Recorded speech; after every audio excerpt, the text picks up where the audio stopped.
hey, maybe your parent problem is a you problem. You might be going, whoa, wait a minute, Scott. Okay? You might get a little defensive at that. But I want you to consider the statement.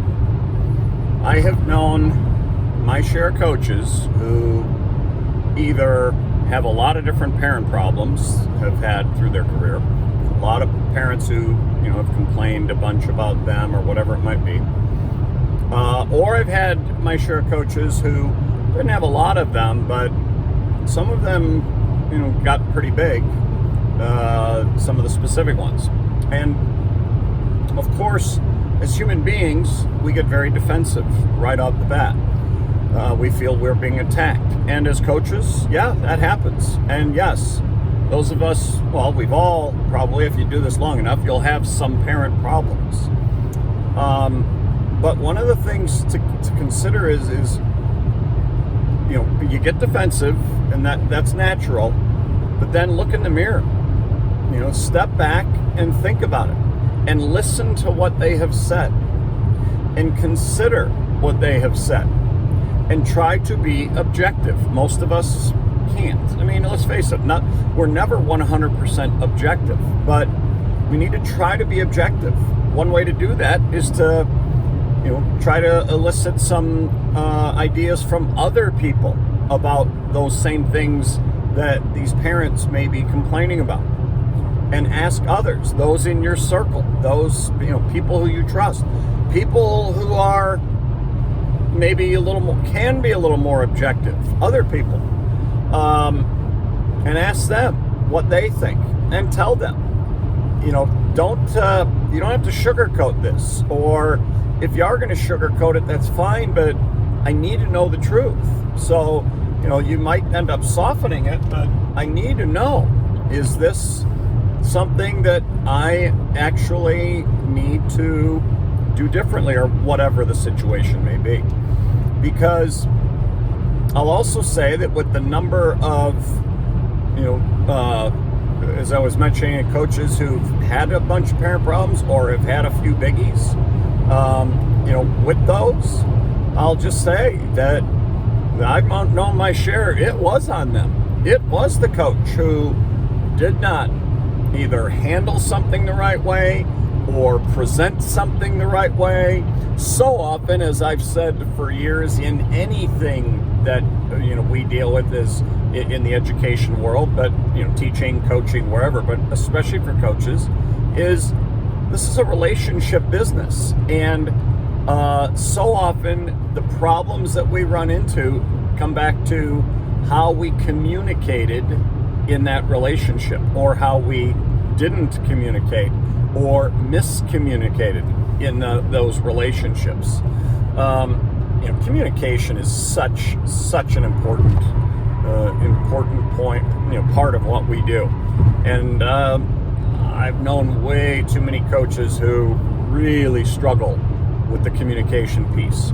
They may know the X's and O's, and they may have a lot of strategies down pat, know how to teach certain skills or whatever, but when it comes to communicating to others, they really struggle. And quite honestly, I don't think you're going to last very long, at least not at a head coach position, and in a position where you have a lot of responsibility. You aren't going to last very long if you can't communicate clearly and communicate well. And so I have seen my share of coaches who stumble, coaches who fall, and sometimes fall hard because of their poor communication, because they felt like it's not them. It's got to be the kids, or it's got to be the parents, or whatever it might be. It can't be them.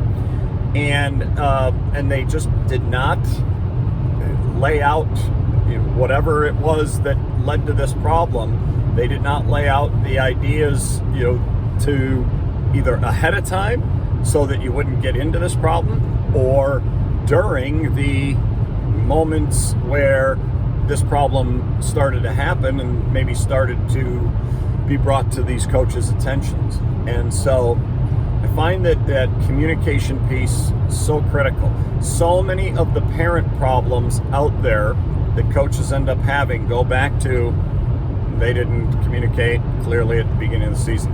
I think back to a coach years ago when I was an athletic director who had issues with people on the team in terms of them lettering, this was a varsity coach, the lettering policy.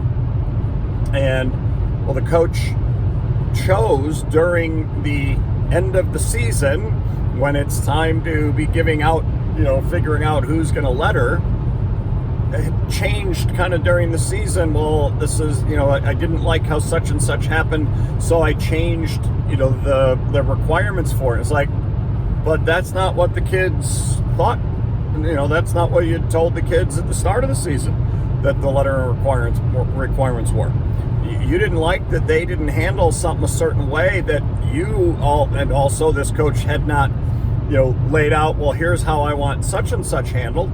You didn't like the way they dealt with it, and now it's your problem that you've created because now you're giving out a letter based on a criteria that you had not established before the season.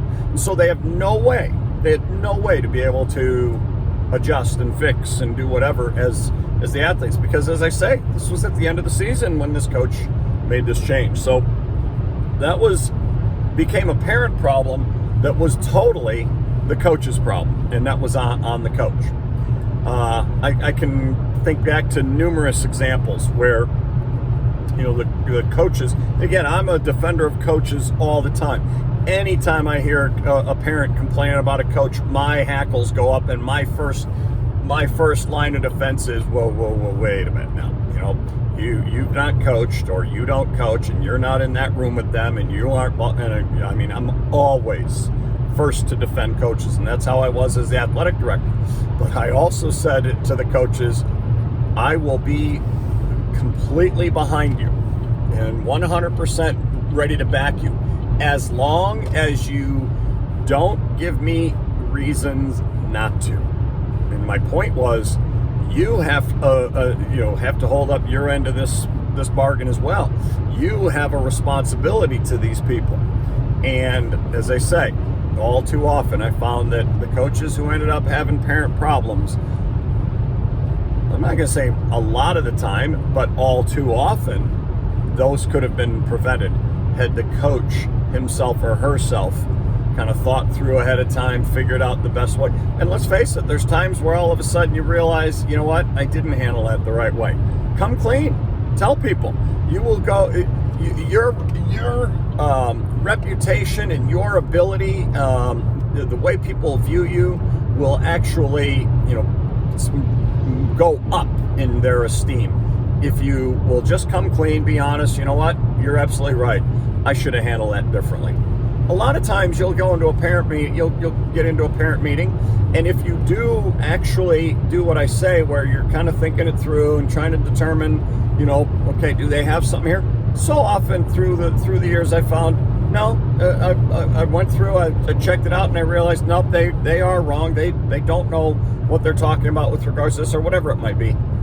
But at least I gave them that chance in my mind to try to figure out, is this just me being defensive, or might they actually have something here? And as I investigated, I realized, no, they really don't. But I had my share of times where I was like, oh yeah, I really hadn't thought of it that way, and I could have done better with that. So, have that vulnerability, take that responsibility, do the best you can at both. Because, as I say, ultimately, sometimes our parent problems are not parent problems. They're us problems. So I hope you'll work on that. I hope you'll really consider that as you continue on this journey that we love so much called coaching. We'll talk to you again next time.